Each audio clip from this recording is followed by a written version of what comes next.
En Es Radio, La Noche de Cuesta, con Carlos.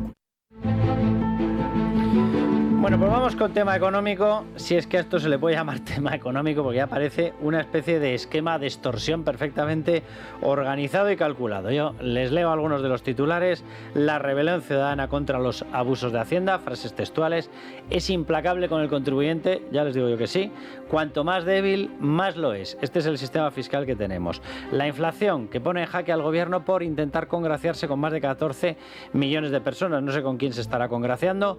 Yo lo que sé es que en estos momentos está destrozando el poder adquisitivo de todas las familias. Y tercera noticia, que ya es de traca: las familias serán multadas si no evalúan los riesgos de sus empleadas. Domingo Soriano, empezamos por donde quieras. ¿Qué tal, Cuesta? Déjame que le dé las gracias previamente a CaixaBank, que gracias a ellos podemos hacer esta sección y explicar todo este tipo de cuestiones. Así que muchísimas gracias a CaixaBank y vamos allá, Domingo. Bueno, hay muchas cosas hoy, efectivamente. A ver, la noticia de Hacienda es significativa. Es un reportaje en El Mundo sobre una serie de casos que han ido apareciendo en los últimos meses y en los que parece que hay cada vez, pues como hablan de rebelión ciudadana, hay cada vez más casos en los que tanto particulares como asociaciones, como últimamente un bufete norteamericano, Amsterdam Partners, que ha decidido pues cuestionar algunas de las prácticas que se han venido haciendo en España, yo diría que en las últimas 2 décadas, y que no son normales. Es decir, yo el otro día hablaba con una persona que está bastante cerca de algunas de estas demandas que se están poniendo, y decía que lo que más les llama la atención a algunos de estos expertos, abogados, fiscalistas, cuando vienen a España, es que cuando dicen, ¿cómo puede haber ocurrido esto? Pues la respuesta que le dicen es, bueno, es lo habitual. Y dicen, oiga, que es que esto no es lo habitual.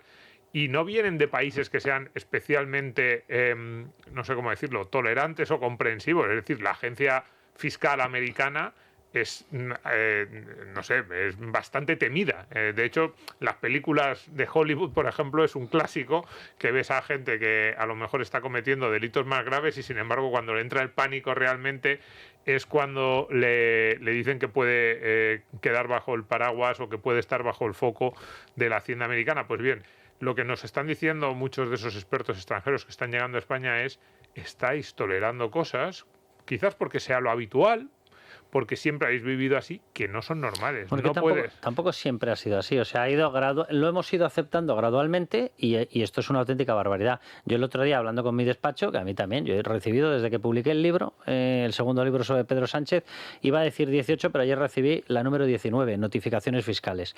Y me dijo mi despacho, dice, mira, no tienen ni pies ni cabeza. De hecho, han tumbado prácticamente las 18 actuales. Y me dice, el problema que tenemos ya es de tramitación. Dice, es imposible. Dice, tenemos a todos los contribuyentes recibiendo una auténtica lluvia de notificaciones. Si eso no es un acoso fiscal, que venga Dios y lo vea. Sí, yo estoy de acuerdo en que ha ido a peor. Yo situaría el año 2012-2013, con Cristóbal Montoro como Totalmente. el inicio de esto. Y luego es verdad que con este gobierno casi diríamos que ha ido a peor las prácticas. Y además hay un punto que a mí sí que me parece importante, y es que en aquellos momentos, que cuando empezó esta deriva, había una mínima, no justificación, porque esto es saltarte todas las normas del Estado de Derecho, pero digamos que había una necesidad perentoria desde el punto de vista recaudatorio, aunque iba a decir, ahora no lo es tanto, aunque también lo es bastante acuciante. Pues que reduzcan gasto. Que sí, ¿sabes? Que sí, pero si no es como excusa, sino... Y además podías decir, bueno, yo pongo en marcha medidas, como por ejemplo el famoso modelo 720, que quizás es de los más conocidos. Dices, podían alegar, yo no sabía que esto iba a ser ilegal. A ver, te veías las disposiciones y decías, pero a ver, tenías que saber que esto era, por ejemplo, contrario al derecho europeo, como luego fijaron los tribunales. Pero, digamos, según pasaron los años, yo una de las cosas que más le echo en cara, por ejemplo, a Cristóbal Montoro, no es solo que instituyese o aprobase esas normas, sino que las mantuviera cuando era evidente que se habían pasado 7 pueblos, ¿no? Por decirlo en un lenguaje un poco coloquial. Y a este gobierno le pasa lo mismo. A María Jesús Montero hay muchas de esas disposiciones, muchas de esas prácticas de Hacienda que está claro que no se ajustan a derecho y, sin embargo, siguen jugando con ellas porque saben que ejercen una enorme presión sobre el contribuyente y saben que hay muchos contribuyentes que solo por no entrar en esa dinámica de juicios, de problemas, de que se alarguen los procedimientos, están dispuestos a pagar, incluso aun pensando el contribuyente que es inocente o que tiene la razón, pero lo que no quiere es alargar el procedimiento. Entonces, es que lo que estás diciendo es la clave. O sea, en este momento están negando el derecho a la defensa del contribuyente sobre un hecho del que no tendría que defenderse. Lo digo porque en materia penal existe una cosa que está prohibida, que es la investigación prospectiva. En Hacienda la investigación prospectiva es toda. es la norma.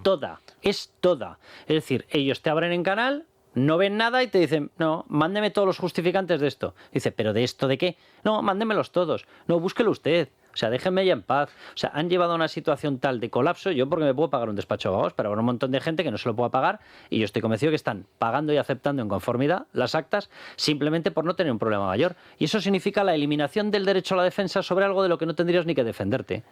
Sí, ese a mí me parece probablemente el tema más grave, ¿no? Esa sensación, yo cuando he hablado de esto he hablado muchísimo con asesores, con gente que está cerca de estos procesos, lo que te dicen, quizás la principal queja que sea esa, fíjate, esa idea de repente me llaman, me piden un montón de cosas, normalmente de 4 años antes, porque además Siempre. es cuando queda muy poco tiempo para que prescriba, es cuando te llaman, te lo piden todo y tú preguntas, ¿pero por qué me llamáis? ¿Por qué me pedís esto? ¿Es que hay algo mal? Es que no, que tráemelo. Entonces tú dices, incluso aunque al final te cierren el procedimiento, que a veces de repente lo llevas todo y te dicen, pues está todo ok. Has perdido horas, dinero, coste en abogados y eso ¿quién te lo devuelve? Preocupación y dices, pero es que había algo, había alguna pista, había un indicio de que algo estuviera mal. No, bueno, era por comprobar. Y dices, oye, esto es el tipo... por eso cuando... es el tipo de ejemplo que cuando viene gente de fuera te dice, oye, esto no es normal, no deberíais admitir como normal que sea una práctica habitual y que Hacienda mire a ver qué hay. No, oiga, no, debería tener un mínimo indicio, como en cualquier delito. Como las actuaciones investigadoras o las actuaciones inspectoras pueden comenzar cuando hay un indicio. Y si no, la administración tiene que dedicarse a intentar gestionar lo que hace, que ya bastante mal lo hace. Bueno, pues en vez de eso se dedican a estrujar y a exprimir a los contribuyentes y encima atemorizándolos. Es la situación que tenemos, ¿no? No me extraña que se queden a cuadros viéndolo desde fuera. Fíjate, esto, en otra de las titulares que leías, sobre el tema de los empleados domésticos, ¿no? Bueno, otra, que esa es surrealista. Que nos dicen que efectivamente que va a haber una serie de exigencias extras y que mucha gente pues... Es que atención, a partir del viernes la ley obliga a que aquellos que tengan contratada una empleada doméstica, un empleado doméstico, un trabajador en casa, van a tener que contar con un plan de prevención de riesgos laborales documentado. Vamos, traducido, que te tienes que ir por casa señalando a ver si hay un inodoro que sobresale, a ver si hay un cajón que no cierra, a ver si... Todo esto te lo tiene que hacer una familia. Sí. Ese es el punto. Y además aquí hay dos derivadas. Uno, la norma concreta o las exigencias que plantee. Que luego a lo mejor te pones a mirar el detalle y mucha gente pensará, bueno, pues a lo mejor no es tanto, o sí, o bueno. Pero luego está dos, la incertidumbre. Eso sí que es un coste brutal. Es decir, mucha gente que dice, si es que ya no me meto al detalle, ya no me meto a lo que voy a tener o no voy a tener que hacer. Empiezan a leer estas noticias, empiezan a saber que por el hecho de tener a alguien trabajando en casa, además alguien trabajando de forma legal, con todos los papeles, con todos los requisitos, vas a tener nuevas exigencias y que a lo mejor si no las cumples puedes llegar a tener un problema. ¿Y qué es lo que hace eso? Es un freno brutal a la contratación. Lo que dices es, me quito de historias. Su nivel más bajo de contratación de empleados domésticos en 14 años. Enhorabuena. Pero por eso digo que es importante, porque luego aparece el ministro del ramo y dice, no, pero si no es para tanto, o es algo muy fácil. Es como que no es solo cómo de fácil sea o cuál sea su coste real. Es el nivel de incertidumbre. Todas estas normas, una de las cosas que el político o el que redacta la norma o el burócrata que desarrolla en ocasiones el reglamento no se da cuenta, es que él puede tener un conocimiento más o menos exacto de la norma o él puede haberla diseñado, pero estas normas lo primero que generan es la incertidumbre del que no tiene y es imposible que esté tan enterado de cuál es el detalle. Y en este tipo de situaciones lo que haces es decir, no quiero meterme en problemas y lo que va a ser otro freno más a la contratación de este tipo de personas. La cadena con este gobierno es, considero a las familias como si fueran empresas y a las empresas como si fueran delincuentes. Resultado, trato a las familias como si fueran delincuentes. O sea, esa es la cadena. pena. O sea, toda persona tiene que demostrar su inocencia. Dice, oiga, mire, una familia está contratando a un empleado de hogar como puede después del saqueo fiscal, de las tocadas de narices con las mamarrachadas que se le ocurren a Yolanda Díaz, saliendo a flote teniendo en cuenta que cada vez hay más trámites administrativos, más barbaridades, más exigencias fiscales de certificación, teniéndote que marchar de casa. Y cuando consigues pagar lo que, por cierto, han subido la base mínima de cotización de estas personas, el salario mínimo de estas personas, han eliminado la bonificación de las familias numerosas en la seguridad social del 50%. Es decir, todo lo han disparado. Y después de todo eso te dicen, no, ahora ponte a redactar documentos como si tuvieras un departamento de riesgos laborales en la empresa. Dice, ¿y quién es el departamento de riesgos laborales? ¿El niño, el perro o la abuela? Explíquemelo usted. Pues un poco por ahí. Y ya digo que la clave es cuánta gente va a sentir temor, preocupación y va a empezar a tomar medidas que a despedir. Claro, luego en el sentido contrario, luego el gobierno dice, no, queríamos proteger, pero es que esto pasa con muchos colectivos. Es la norma que en teoría quiere proteger acaba no solo desprotegiendo, sino acaba haciendo que ese colectivo pues tenga un problema de contratación, pues que haya menos. Ahora mismo leíamos en la noticia ABC que está en mínimos el colectivo de empleadores del hogar contratados de forma legal, mínimos de más de una década. Lo cual puede significar o que se contratan menos. Yo sinceramente creo que son las dos causas que voy a decir. Que se contratan menos porque la gente no tiene poder adquisitivo y lo mismo que se está sustituyendo la ternera por pollo y el pollo por chópez, pues evidentemente se sustituye el tener una persona en casa con aguantar sin no tenerla. Primera opción. Y la segunda, que se pasa a mercado B. Sí, yo también creo que son las dos cosas. Claro. Se están sumando las dos y veremos más si sigue esta ya ni siquiera persecución, sino estos anuncios constantes de que te van a dificultar la tarea, pues irá habiendo cada vez más de los dos casos. Ahora, el problema que yo le veo a esta historia es que evidentemente el Partido Socialista está comodísimo en esta tesitura.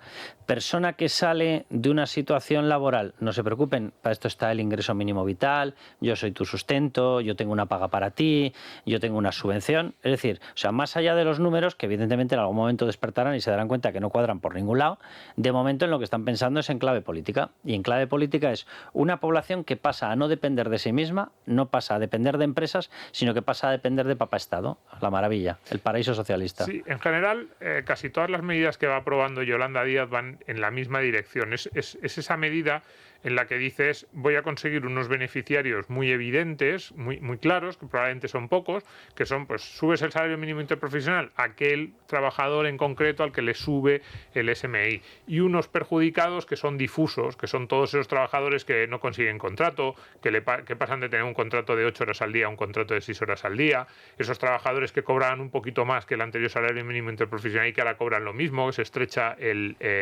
los márgenes salariales, que lo hemos dicho, la amplitud salarial en las empresas. Entonces, todos esos trabajadores es mucho más difícil que culpen a Yolanda Díaz de lo que les está pasando que el que decimos, el que es beneficiado y que es muy evidente, ¿no? Y todas las medidas son las mismas. Y luego tiene una segunda característica, son medidas de esas que son de primera derivada, ¿no?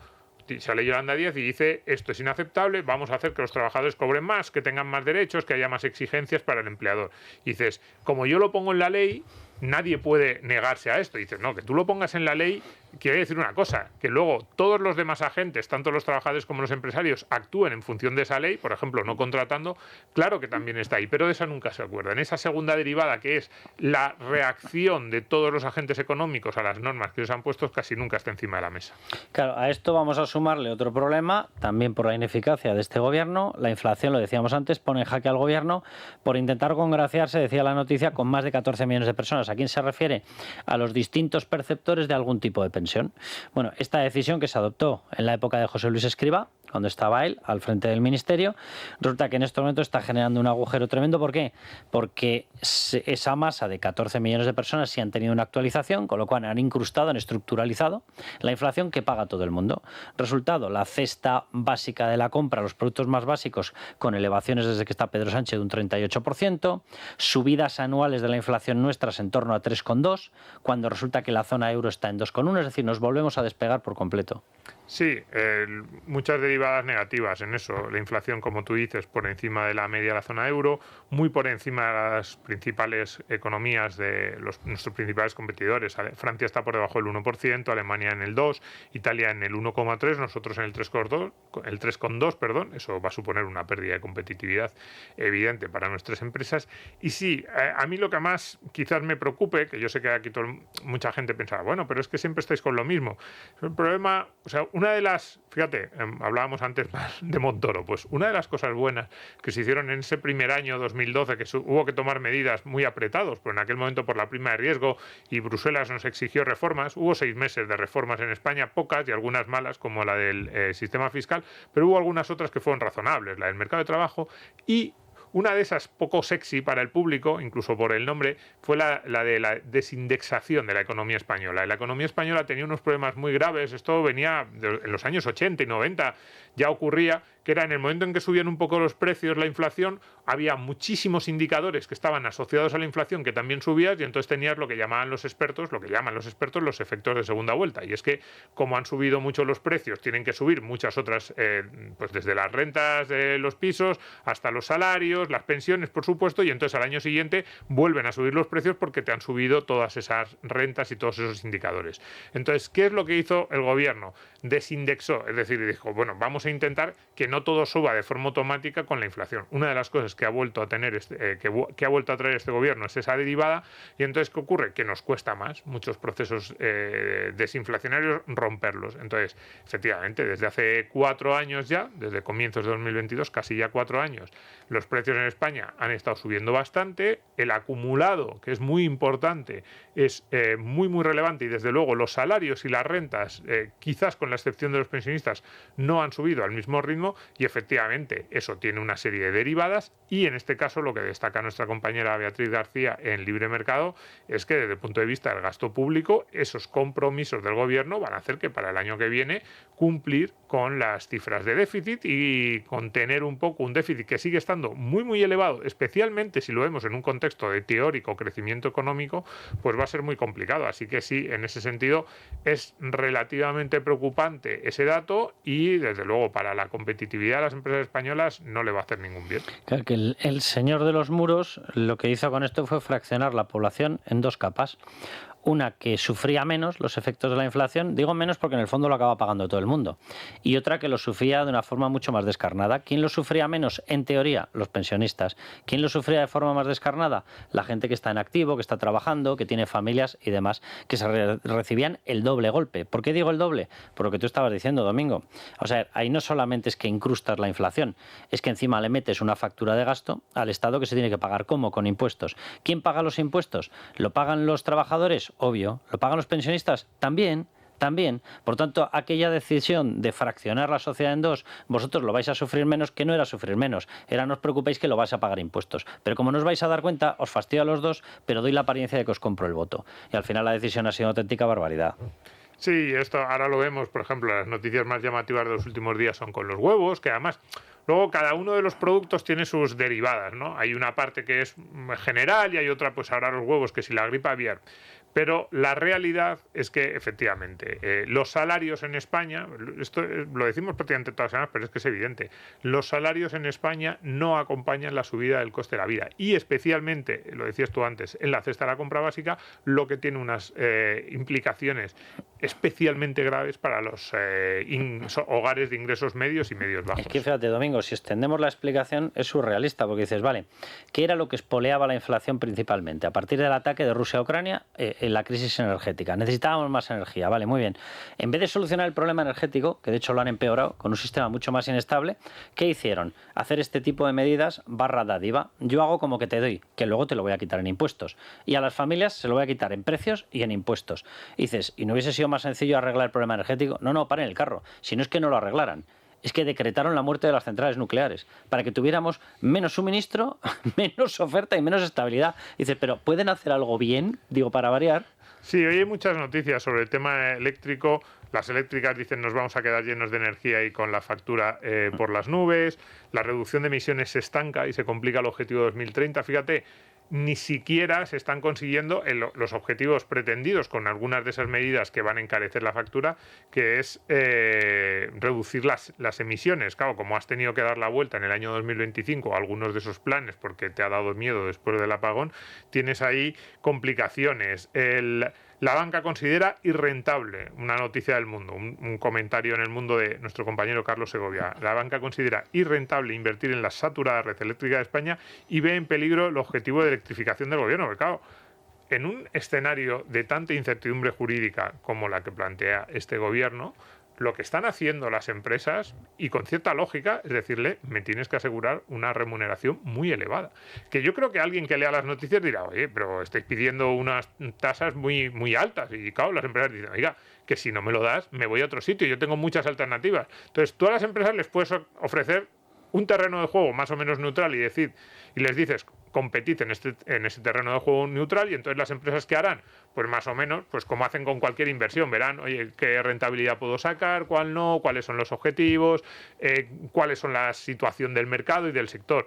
Pero si les ofreces un terreno de juego tan intervenido como hay en España, y encima con la inseguridad jurídica que hay en España, que da la sensación, y más en el terreno energético, que muchas veces depende del capricho del presidente, del ministro o de quien toque en ese momento, las empresas te dicen, pues o me pagas no me pagas, o me aseguras una remuneración muy elevada, o aquí yo no invierto. Y es a donde están ahora mismo las empresas, con bastante lógica. Entonces, claro, ¿qué te dice esto? Uno, decíamos, no se van a conseguir los objetivos del gobierno de baja de emisiones, pero este mismo fin de semana, tanto la ministra como el presidente del gobierno celebraban en distintos foros internacionales que España es el único país comprometido. Entonces, si los quieres cumplir, vas a tener que poner todavía más dinero, gastarte todavía más, asegurarles todavía más a las empresas una rentabilidad superior, y encima con el riesgo de que esa apuesta decidida por ese tipo de opciones no te asegure la seguridad, como vimos este año con el apagón. Una situación bastante compleja. Domingo, un abrazo muy fuerte. Un abrazo. Y muchísimas gracias. Y gracias, por supuesto, a CaixaBank, que nos permite realizar esta sección.